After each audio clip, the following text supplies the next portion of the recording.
Na aula passada, nós estudamos a legítima defesa e eu mostrei que ninguém é obrigado a suportar uma agressão injusta sem reagir. Mas agora, eu quero mudar completamente esse cenário.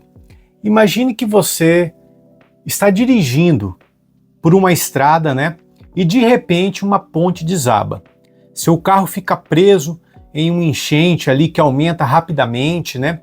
Você consegue sair do veículo, mas para sobreviver, você precisa arrombar uma porta de uma casa próxima e entrar para se proteger. Ou imagine uma outra situação aqui. Você está perdido na mata há 2 dias, sem água, sem comida, e depois de caminhar por horas, encontra uma cabana fechada. E para sobreviver, você quebra uma janela, entra e pega alguns alimentos.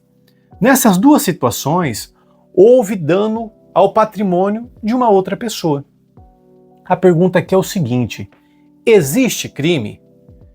E a resposta pode ser não, né? E é exatamente isso que nós vamos estudar hoje, o estado de necessidade, tá bom? Assim como a legítima defesa, o estado de necessidade é uma causa de exclusão de ilicitude prevista no artigo 23 do Código Penal. Ou seja, o fato continua sendo típico. Houve invasão, houve dano, houve uma conduta que em condições normais seria criminosa. Mas o direito ele entende que diante daquela situação extrema, a conduta era justificada, tá? O artigo 24 do Código Penal define o estado de necessidade da seguinte forma: considera-se em estado de necessidade quem pratica o fato para salvar de perigo atual que não provocou por sua vontade direito próprio ou alheio, cujo sacrifício, nas circunstâncias, não era razoável exigir-se. Pode parecer um conceito complicado, mas vamos destrinchá-lo passo a passo daqui em diante.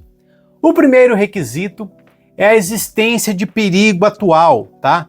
Perigo atual é aquele que está acontecendo naquele momento, tá? Não é um risco futuro, não é uma preocupação distante, né? É uma situação concreta e imediata, tá? Imagine uma enchente invadindo uma cidade, né? A água sobe rapidamente e uma pessoa precisa entrar numa residência para escapar da correnteza, né? A gente já viu aqueles vídeos, aquelas correntezas nas ruas. Esse é um perigo atual. Agora imagine alguém dizendo: talvez mês que vem aconteça uma enchente. Isso não caracteriza estado de necessidade, tá? O segundo requisito que esse perigo não tenha sido provocado voluntariamente pelo próprio agente. Vamos comparar 2 exemplos aqui. No primeiro, uma pessoa está dirigindo normalmente quando uma árvore cai sobre a estrada e obriga todos os motoristas a abandonar os carros. No segundo, alguém resolve incendiar a própria casa e depois invade a casa do vizinho para fugir do fogo que ele mesmo causou. Perceba a diferença? Percebe?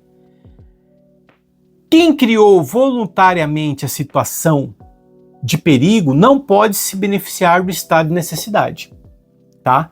Outro requisito muito importante é a proporcionalidade, tá? O direito penal, ele exige que o bem sacrificado seja, diante das circunstâncias, razoável, tá, pessoal? Imagine que uma pessoa quebra a janela de uma casa para salvar uma criança que está se afogando em uma piscina. O patrimônio sofreu um dano, né? Mas qual bem jurídico possui maior valor? A vida ou uma janela? É justamente esse raciocínio que o juiz faz, tá? Agora imagine alguém destruindo completamente uma residência apenas para recuperar um objeto de pequeno valor, uma bola que caiu lá dentro.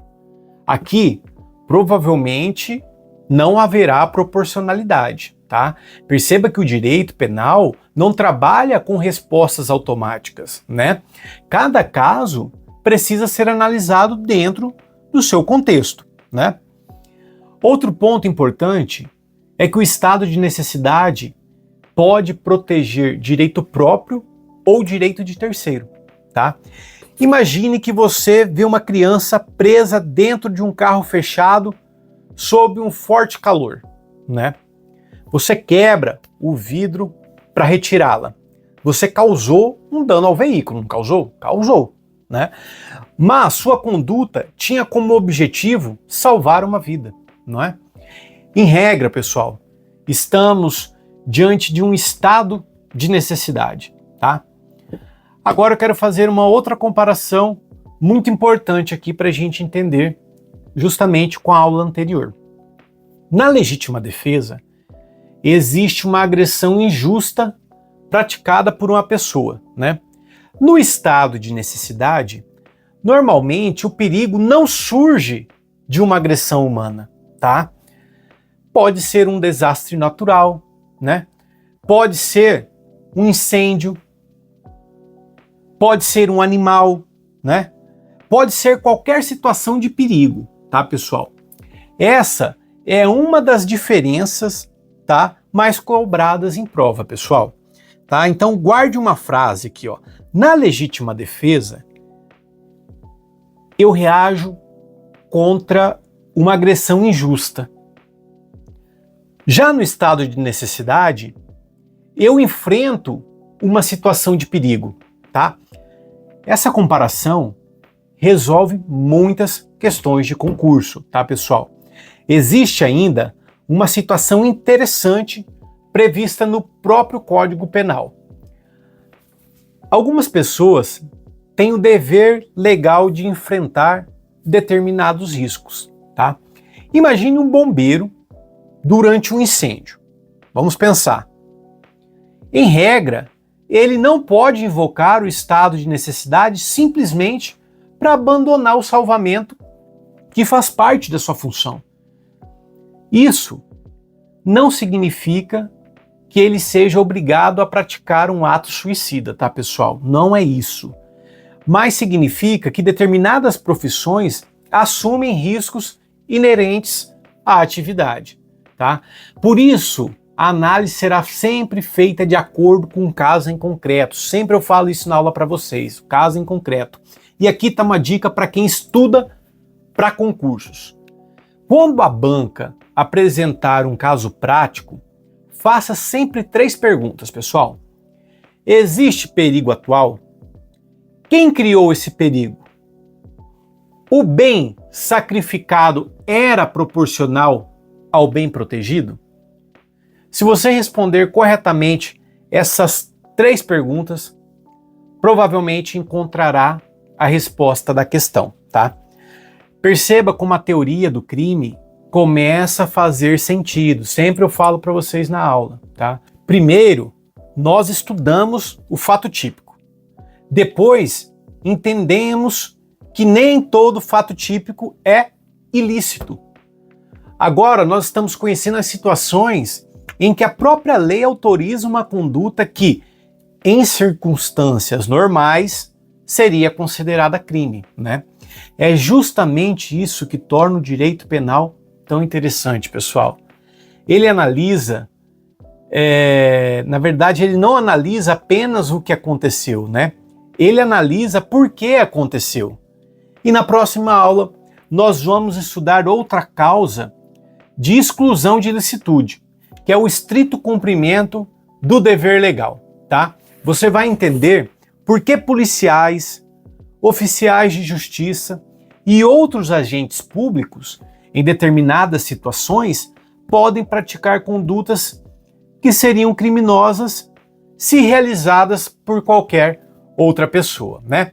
Então, se essa aula ajudou você a entender melhor o que é o estado de necessidade, eu peço encarecidamente que deixe seu like, inscreva-se no canal, ative o sininho para acompanhar toda a sequência do curso aqui e compartilhe esse vídeo com quem também está estudando aí direito penal. Beleza, pessoal?